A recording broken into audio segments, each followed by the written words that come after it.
안녕하세요. 9월 21일 토요일. 자, 이제는 추석도 잘 지나셨죠? 이제 추석 잘 쉬시고 이제 뭐 한 주간 이제 완전히 갔으니까요. 다시 시작을 해야 되는데, 야, 좀만 쉬면 또 10월 1일 임시공휴일이 기다려요. 10월 초도 조금 이렇게 잘 쓰시면 조금 이제 연휴 비슷하게 쓸 수 있잖아요. 조금 더 희망을 갖고 또 열심히 달려봅시다. 자, 10월 초에 우리가 기다리는 게 있습니다. 자, 가볼게요. 자, 9월 21일 토요일 우리 통치구조 매일매일 습관처럼 헌법 정인원과 함께합니다. 24년 법무사 문제요. 법무사 문제도 통치구조까지 다 합쳐서 20문제 나오거든요. 근데 오지선다요. 20문제인데 오지선다. 아, 빡빡해요. 거기다가 오지선다인데 또 통치구조까지 들어가다 보니까 이게 많은 용에서 문제를 내니까요. 그래서 통치구조 문제가 그렇게 많지는 않았어요. 뭐 많이 뽑아봐야 6문제, 7문제 요 정도? 6문제. 나머지 14문제가 그다음에 자, 기본권하고 총론 문제였어요.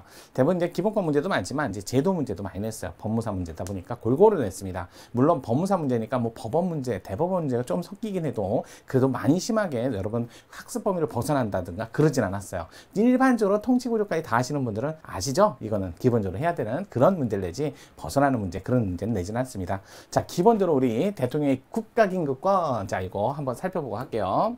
자, 어떻게 보면 대통령의 권한이기도 하고요. 자, 국가긴급권 헌법의 수호편에도 있고요. 헌법의 수호편에 보면 이제 하향적 침해라고 얘기를 하죠. 하향적 침해.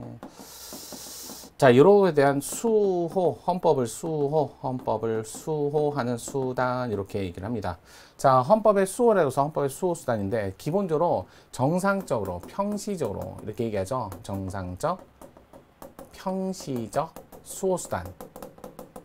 그래갖고 여기는 명시적 규정이 있다라는 뜻이에요. 쉽게 얘기해서. 명시적 헌법이나 헌법의 규정이 마련돼 있을 때 이걸 기준으로 하시면 돼요. 정상적으로 헌법의 규정이 마련돼 있을 때 평시적, 정시적. 그래서 위헌법률 심판. 자, 결국 입법부의 법률이 잘못됐을 때 위헌법률 심판, 입법 기능이 이렇게 되고, 또 행정 기능이 그러면 탄핵이라든지 또는 해임, 뭐 이런 것들, 그다음에 국정조사 발의 이런 것들을 많이 들고 있습니다. 그 다음에 자, 사법 기능이 잘못됐을 때 이것도 마찬가지. 대법원장, 대법관 탄핵도 있고 법관 탄핵도 있어요. 탄핵도 있고 마찬가지 여기도 탄핵도 있고, 뭐 해임은 없지만 그래도 기본적으로 이렇게 보시고요. 이런 식으로 해갖고 헌법, 그 다음에 헌법 소원 이런 것들도 하죠. 국가 공권력 행사가 헌법 소원 또는 행정 소송 이런 것들도 하고요. 그 다음에, 자, 여기도 헌법소원, 법률을, 위헌인 법률을 적용한 재판이라면 이것도 재판헌법소원이 됩니다. 헌소가 됩니다. 이런 식으로 해갖고 평시에 명시적으로 써놓은 방법, 그런데도 불구하고 다 모든 것을 소진했는데 여전히 명백하고 현존하는 침해가 있다면 그러면 이제 평시적 방법으로는 안 된다는 거죠. 그래서 비상적 수호 수단 해갖고 여러분들 아마 대부분 이거는 대통령이 하는 게 기본적으로 대통령이 이렇게 나오죠. 그래서 76조, 77조 이렇게 헌법조문은 이건 암기를 반드시 하셔야 돼요. 특히 76조 이거 긴급, 재정, 경제, 명령 이렇게 돼 있고, 또 뭐도 있냐고요? 처분도 있고요. 그 다음에 긴급, 명령도 있고요. 자, 이런 상태에서 요거는 뭐하고 동일한 효력이 있다? 자, 명령하고 요 명령은 법률과 동일한 효력이 있다. 이렇게 됐고, 처분은 법률이 아니죠. 거기다가 이것까지 더 나가셔야죠. 이렇게 모두 다 뭐 해야 된다? 사후에 국회에 가서 승인을 받아야 된다. 이렇게 된 거죠. 국회 승인을 받아야 되고, 만약에 승인을 얻지 못하면 그러면 그때부터 효력이 사라진다. 상실된다. 자, 명령 등은, 처분은 사라진다. 이렇게 되는 거죠. 이것도 끝까지 암기하셔야 돼요. 끝까지 제대로 법조문을 다. 마찬가지로 또 이것도, 자, 계엄이죠.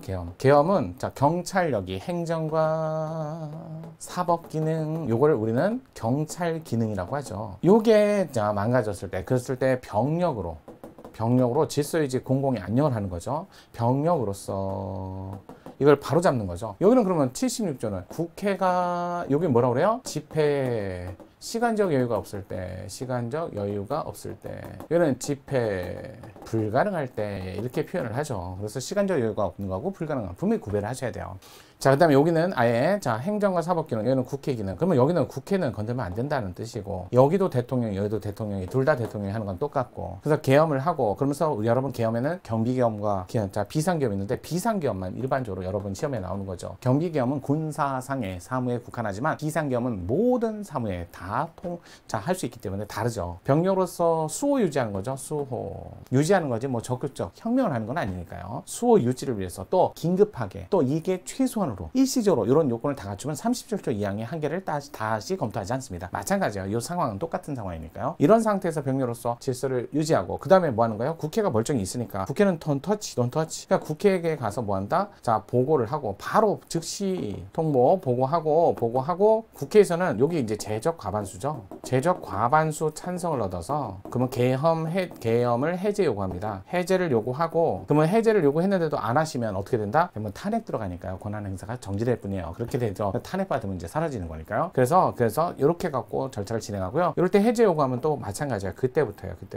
그러니까 여러분들 객관식 시험 문제 풀 때 요게 이건지 저건지 좀 구별을 하셔야 돼요. 여기는 해제 요구고 여기는 승인이라고 돼 있는데 자꾸 섞어요, 이거를. 여기는 자 교전 중인 뭐 이런 자 전시에 준하는 사변 사태 이렇게 나오는 거하고 교전 중 이런 것들 자꾸 섞는단 말이에요. 국회 시간적 여유가 없는 거하고 불가능. 이것도 섞으면 안 되고요. 주문을 다. 자, 그럼에도 불구하고 여전히 이 방법을 썼는데 이게 이제 국가긴급권이고요. 이걸 국가긴급권, 또 이 국가긴급권은 대통령이. 근데 만약에 대통령마저 없으면 그러면 난리 났죠. 그럴 때 최후 보충, 이거 누가 보충적 수호 수단으로서 대표적인 게 바로 저항권이라는 거. 자, 우리나라 저항권은 명시적 규정이 없어요. 다만 천부인권, 자연권성에 근거해서 당연히 인정된다는 헌법재판소. 자, 대법원은 어쩔 수 없어요. 기능상 법률이 있어야만 재판을 하기 때문에 법률이 없는 한 자 저항권만을 근거로 해서, 또는 자 법률이 없는 한 자연법상 논리로 재판을 해주진 않습니다. 김재규 민청학력 사건에서 이렇게 대답을 했다는 거. 자, 이런 것까지 잘 정리하시고 이제 문제를 한번 볼게요. 대통령의 국가긴급권에 대한 설명 중 가장 옳지 않은 것은 1번 국가긴급권은 법치주의 예외로서. 법치주의 예외 맞죠? 왜? 이거 통치행 일종이에요. 통치행위. 그래서 예전에 긴급재정경제명령 금융실명제 사건 통치행위였잖아요. 근데 만약에 그게 기본권 침해 관련성이 있거나 법치주의 형해야 그런 식으로 남용됐을 때는 당연히 사법심사 해야죠. 그런 경우 빼놓고는 원칙적으로 사법심사 대상이 아니다. 위기 극복이라는 소극적 목적, 그래요. 소극적 목적을 위해서 발동되어야 하며, 자 짧은 기간, 그다음에 범위 내에서 최소한, 그다음에 긴급성, 일시성 이런 것들 있잖아요. 보충성, 다른 방법이 모두 소진했을 때 보충성, 이런 식으로 이런 것들을 갖추면 따로 37조 2항의 한계를 모두 준수한 걸로 의제됩니다. 맞아요. 두 번째, 헌법재판소 법원은 국가긴급권의 발동 위헌 위법 여부를 사후적으로 심사할 수 있으나 국가긴급권이 가지는 고도의 정치적 성격이 그 심사의 한계로서 적용할 수 있다. 원칙적으로 통치행위는 사법심사 안 한다.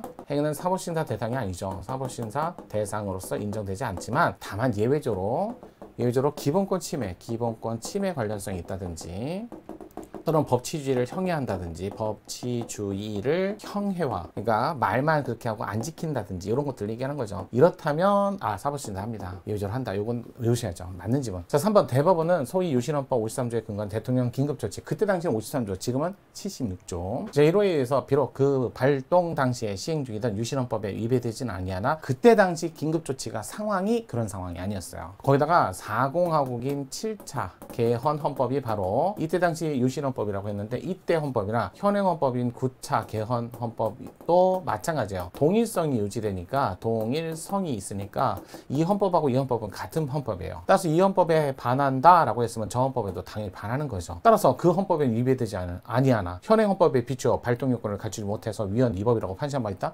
이건 아니죠. 이 헌법이나 이 헌법에 동일성이 유지되었으니까 같은 헌법이에요. 여기서 반하면 거기도 반한 거예요. 그래서 3번이 옳지 않은 지문이었고요. 요건 진짜 조금 아주 꼼꼼히 보셔야만 찾아낼 수 있는 정답이 아니었을까 봐요. 4번 대통령 긴급 재정 경제명령, 법률과 마찬가지로 위헌 법률 심판, 허브소원 심판 대상이 됩니다. 법률과 동일한 효력이 있다. 계엄 상황이 해소된 때 대통령은 국무회의 심의를 거쳐 계엄을 해제할 수 있다. 말씀드렸죠? 대통령이 스스로 해도 돼요. 물론 국회가 제적 과반수 찬성을 얻어도 되고요. 대통령 권한자니까요. 당연히 해제도 가능합니다. 대통령 뭘 하든 국무회의 심의하고, 그다음에 국무총리, 각부장관의 부서, 그다음에 문서로 하는 건 당연한 거예요. 그건 기본적으로 아셔야죠. 따라서 이거 좀 촘촘히 좀 꼼꼼히 보셔야만 정답이 보이는 지문이 아니었나 라는 생각이 듭니다. 자, 3번이 정답이었어요. 자, 그러면 우리 토요일 일요일 통치구조 계속 갈까요?